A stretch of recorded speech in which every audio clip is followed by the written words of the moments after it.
সম্মানিত প্রধান অতিথি, সম্মানিত নেতৃবৃন্দ এবং সম্মানিত ব্যবসায়ীবৃন্দ, সাংবাদিক বন্ধু, আমরা আমাদের সম্মানিত প্রধান মেহমানের কাছেই আপনাদের উদ্দেশ্যে যে নসিহত বক্তব্য মত বিনিময় আমরা শুনবো ইনশাআল্লাহ।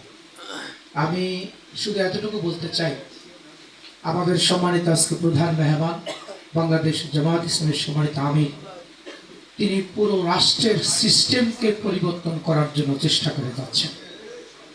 54 বছরে যে জঞ্জাল আমাদেরকে আষ্টে পৃষ্ঠে বেঁধে ফেলেছে, সর্বত্র আজকে যে দুর্নীতি অনিয়ম, এই সব কিছুকে পরিবর্তন করে দিয়ে একটি মানবিক বাংলাদেশ বিনির্মাণের জন্য তিনি নিরন্তর প্রচেষ্টা চালিয়ে যাচ্ছেন। আজকে এখানে যাদেরকে নিয়ে আমাদের এই আয়োজন,